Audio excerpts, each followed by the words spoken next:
Hello दोस्तों, नमस्कार। मेरा नाम है सोनू और स्वागत है आपका मेरे YouTube channel tech talk Sonu में।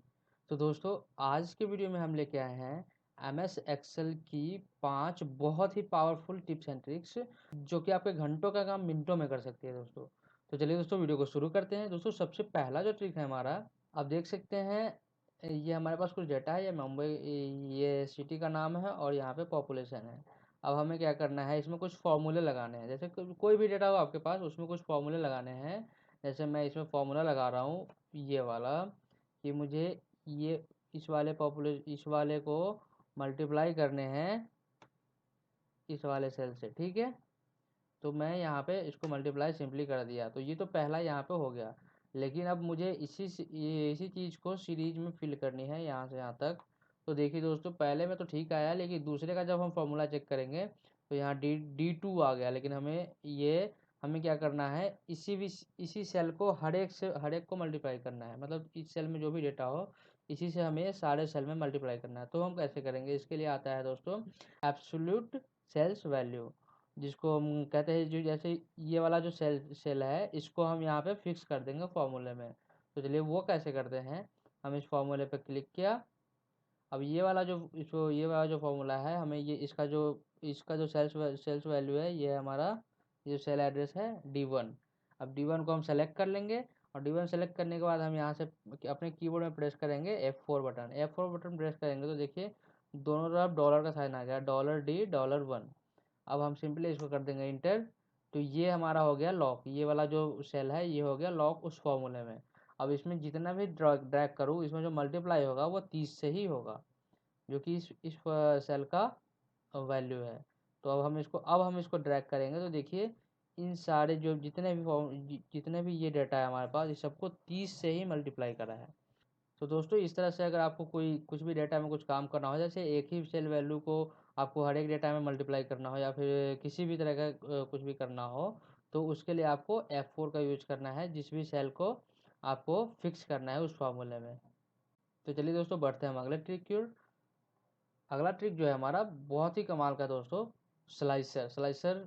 आप जैसे फ़िल्टर यूज करते हैं, फ़िल्टर तो आप डायरेक्ट फ़िल्टर लगा देते हैं, लेकिन स्लाइसर कुछ हटके है, क्योंकि उसका आपका एक कोलैबोरेशन आ जाता है पूरी सेल्स वैल्यू, बिल्कुल एक मेन्यू की तरह काम करेगा। तो ये हमारे पास वो डेटा है, इसको हम कर लेते हैं सेलेक्ट। इसमें हम स्लाइसर अप्लाई कैसे करेंगे, जैसे कि मैंने इसको कर लिया है सेलेक्ट, ये मैंने टेबल को। अब इसको हमें करना है टेबल में कन्वर्ट। इंसर्ट में जाकर आप कर सकते हैं, या फिर कंट्रोल T प्रेस कर सकते हैं, ठीक है। तो हमने ये टेबल में कन्वर्ट कर दिया। अब हमें इस टेबल में कहीं भी हमें क्लिक कर देना है, ठीक है। अब आप जैसे ही टेबल पर क्लिक करेंगे तो आपको यहाँ पर डिजाइन टैब का ऑप्शन हो जाएगा। आप यहाँ से भी इंसर्ट स्लाइसर कर सकते हैं, या फिर इंसर्ट में जाकर भी आप यहाँ से स्लाइसर इंसर्ट कर सकते हैं। मैं कहीं से भी कर लेता हूँ, यहाँ से कर लिया। जैसे भी आप स्लाइसर इंसर्ट करेंगे तो आपके सामने ऑप्शन आ जाएगा, आपको किन किन का मेन्यू चाहिए। यहाँ पे हमें एम्प्लॉई नेम चाहिए, आइटम चाहिए और सिटी चाहिए, ये तीनों का स्लाइसर हमें चाहिए। और हम कर देंगे सिंपली ओके। जैसे ही ओके करेंगे तो हमारे पास 3 मेन्यू बन के आ गया। देखिए ये फ़िल्टर का मेन्यू है। अब आप इसको बहुत ही आसानी से इसको यूज कर पाएंगे। चलिए मैं करके आपको दिखाऊंगा। ये हमने कर दिया है डन।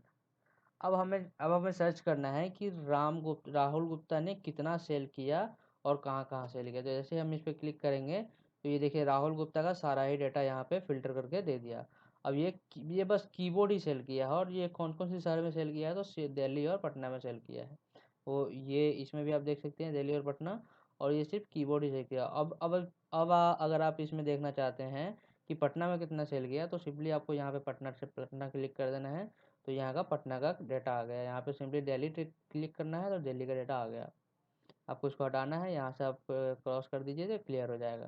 आपको यहाँ से हटाना है, क्लियर हो जाएगा। देखिए कमल गुप्ता ने सिर्फ लैपटॉप सेल किया, वो भी सिर्फ पटना में, ठीक है। कमल सिंह ने, जैसे ये है तो ये बहुत ही बढ़िया तरीका है स्लाइसर का, जिसकी मदद से आप डाटा को बहुत ही आसानी से और बहुत ही अट्रैक्टिव तरीके से फिल्टर कर सकते हैं। तो चलिए दोस्तों, बढ़ते हैं हम अगले ट्रिक की ओर। जैसे आप कई बार ही कुछ डाटा होता है कि आप बाहर से कहीं से कॉपी किया, या फिर इंटरनेट से कॉपी किया, या फिर कहीं से कॉपी किया, और उसको एक्सेल में आपको पेस्ट करना है। तो मैं अभी ये जो MS वर्ड में हमने ये कुछ नाम टाइप कर दिया है, इसको कर लेते हैं हम यहाँ से कॉपी, और हम इस पर करेंगे एक्सेल में पेस्ट। तो ये देखिए एक्सेल में जब हमने पेस्ट किया तो ये एक ही सेल में सारे का जितना भी डाटा है, जितना भी नाम है, वो सब एक ही सेल में आ गया। तो इसके लिए अब हमें चाहिए, लेकिन ये जितने भी नाम है वो सबको अलग अलग सेल में चाहिए। तो उसके लिए क्या करेंगे, हम सिंपली इस डाटा को कर लेंगे सेलेक्ट, और चले जाएंगे हम डाटा टैब में।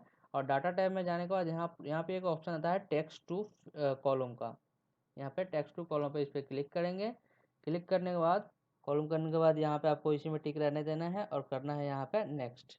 नेक्स्ट करने के बाद आप यहाँ पे देख रहे हैं काफ़ी सारे ऑप्शन आ रहे हैं, ठीक है।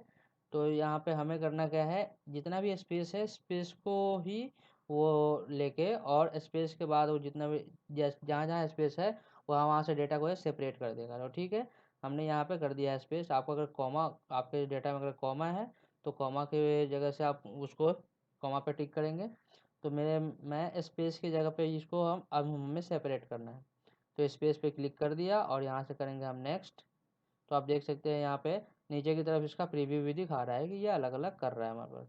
ठीक है, अब यहाँ से कर देंगे हम सिंपली फिनिश। तो देख लीजिए दोस्तों, जितना भी हमारे पास डेटा था वो सबको अलग अलग सेल में इसने कर दिया। तो ये बहुत ही काम की चीज़ है दोस्तों। अगर आपको कुछ डाटा इसमें आप कहीं से कॉपी करके एक्सेल में पेस्ट करते हैं, उसको टेबल वाइज अरेंज करना चाहते हैं, तो एक एक करके करने की ज़रूरत नहीं है, आप बहुत ही आसानी से कॉलम में फिट कर सकते हैं उसको। तो चलिए दोस्तों, बढ़ते हैं हम अगले ट्रिक की ओर। अगला जो ट्रिक है हमारा, आप देख सकते हैं कि ये हमारे पास दो टेबल है, दो टेबल सेम है, ठीक है, लेकिन मैं इसमें कुछ कर देता हूँ चेंजेस। ठीक है, थोड़ा बहुत बस चेंज कर दूंगा ताकि हल्का सा कुछ पता ना चले। तो मैंने इसमें कर दिया है चेंज। अब हमें दोनों डेटा को कंपेयर करना है, दोनों ही ये जो टेबल है, डिफरेंस दोनों में देखने की, दोनों में क्या डिफरेंस है, कहाँ कहाँ पर डिफरेंस आ रहा है। ठीक है, दोनों टेबल सेम है, दोनों डेटा सेम है, इसमें अगर कहीं पे डिफरेंस है तो वो बताए। तो उसके लिए हम कैसे करेंगे, पहले टेबल को सेलेक्ट करेंगे। पहले जो हमारा पहला टेबल है इसको हम सेलेक्ट कर लिया, और कंट्रोल प्रेस करेंगे, और फिर दूसरे टेबल को भी सेलेक्ट कर लेंगे, कंट्रोल के साथ प्रेस करके, और दूसरे टेबल को भी सेलेक्ट कर लिया। अब हमें चले जाना है होम टैब में। होम टैब में जाने के बाद आप चाहेंगे यहाँ पे कंडीशनल फॉर्मेटिंग पे, कंडीशनल फॉर्मेटिंग पे हाईलाइट सेल्स रूल पे जाएंगे, और उसके बाद सबसे नीचे देखेंगे डुप्लीकेट वैल्यू, इस पर आपको करना है क्लिक। डुप्लीकेट वैल्यू पे क्लिक करके, और यहाँ से आपको ड्रॉप डाउन लिस्ट में यहाँ पे क्लिक करना है। यहाँ पे आप यूनिक पे टिक कर देंगे, यूनिक पे क्लिक करके और कर देंगे ओके। तो जितने भी हमारे चेंजेस थे इस डेटा में, जैसे कि ये जितने भी ब्लैक है हमारे पास, ये सारा सेम डेटा है इसमें भी और इस टेबल में भी, लेकिन ये जो हाईलाइट कर दिया है ये दोनों में अलग अलग डेटा है। तो इस तरह से आप बहुत ही आसानी से इस डेटा को ट्रैक कर सकते हो कि क्या हमारे टेबल में चेंजेज है। तो दोस्तों, बढ़ते हैं हम अगले ट्रिक की ओर। अगला ट्रिक जो है, जैसे कि हमारे पास देख सकते हैं कि ये एक एक सीट है, दूसरा सीट है, तीसरा सीट है और चौथा सीट है, ठीक है। अब चौथा सीट, ये चारों सीट अलग अलग भी हो सकता है, सेम भी हो सकता है।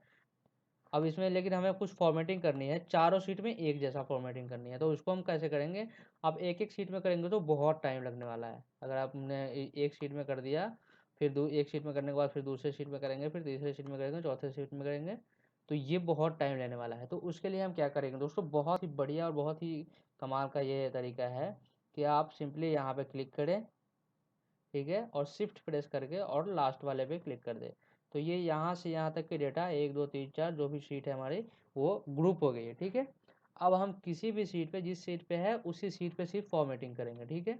जैसे कि हमें इसकी साइज थोड़ा सा बढ़ा देना है, और इसमें इसकी शेड शेड दे देता हूँ थोड़ी सी, और इसको हम कर देते हैं बोल्ड, और इस वाले पे भी वैसे ही इसका भी साइज थोड़ा सा बढ़ा देंगे, इसको भी बोल्ड कर देंगे, और इसमें भी हल्का सा हल्की शेड दे देंगे, ठीक है। अब हम इसको ऑटो फिट कर देते हैं, ये कर दिया ऑटो फिट, ठीक है।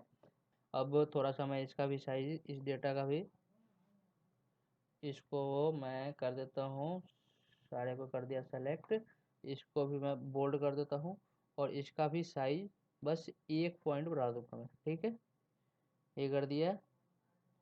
और अब देखिए जी, ये जो हमने चेंजेस करा है ये सिर्फ एक शीट में करा है, ठीक है। हमें करने थे चारों के चारों शीट में सेम एक जैसा फॉर्मेटिंग करनी थी हमें, तो हमें अलग अलग करनी पड़ती, इसलिए मैंने अभी एक शीट में करा है इसको ग्रुप करके, ठीक है।